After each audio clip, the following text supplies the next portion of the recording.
ஆம், நான் தான். தங்களை காண புலவர் பாலபத்திர ஓனாண்டி வந்திருக்கிறார். பாலபத்திர ஓனாண்டி வந்து தொலைய சொல்லும். ஓனாண்டி கோணாண்டி. எனதருமை 23ஆம் புலிகேசியே, நீ வாழ்க, நின் கொடை வாழ்க. அமைச்சரே, மன்னா, இந்த லகடு பாண்டியன் நீ பேர் சொல்லிதான் அழைப்பானா? புலவர்களுக்கே உள்ள ஆணவம் மன்னா.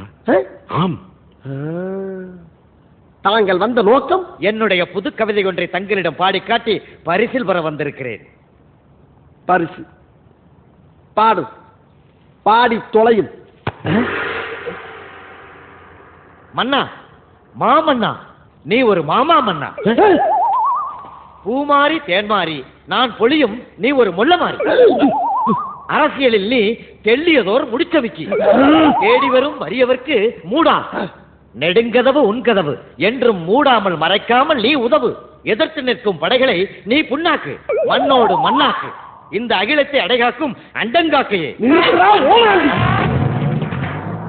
சிங்கத்தின் கொகைக்குள்ளே வந்து அதனுடைய பிடரியை பிடித்து தொங்கவா பார்க்கிறாய்? நான் என்ன குற்றம் செய்தேன் மன்னா? எதற்காக நான் என்னை திட்டினாய்? திட்டினேனா? தங்களை பாராட்டி பாடல் தானே பாடினேன். அமைச்சரே, என்ன பிதற்றுகிறான்? ஓனாண்டி, சிறிதும் இடைவெளி இன்றி மன்னரை பார்த்து திட்டினாயே, எதற்காக? எப்போது திட்டினேன்? புழுகாதே புலவா. மன்னரை பார்த்து மாமா மன்னன் என்றாயே. ஆமாம், மாமன்னர் என்றால் பெரிய மன்னர், மாமா மன்னர் என்றால் மன்னர்களுக்கெல்லாம் மன்னர் என்று கூறினேன். மன்னரின் முகம் பார்த்து முள்ளமாரி என்றாயே. ஆமாம், மாறி என்றால் மழை, முள்ள நிலத்தில் பெய்கின்ற மழை போன்றவனே என்று கூறினேன். முடிச்சவிக்கி அரசியலில் போடுகின்ற சூழ்ச்சியான முடிச்சுகளை அவிழ்ப்பவன் என்று கூறினேன். மூடா என்றாயே. அடுத்த வார்த்தையை சேர்த்து பார்க்க வேண்டும். தேடி வரும் வறியவர்களுக்கு அள்ளி கொடுக்கின்ற மூடாத கதவுடையவன் என்று கூறினேன். புண்ணாக்கி எதிரிகளை புண்ணாக்குங்கள் என்று சொன்னேன். வேற என்ன சொன்னான்? அமைச்சரே, இந்த முறை மாட்டுவான். என் மூக்கை குறிபார்த்து அண்டங்காக்கா என்று சொன்னாயடா, அதற்கு என்ன அர்த்தம்?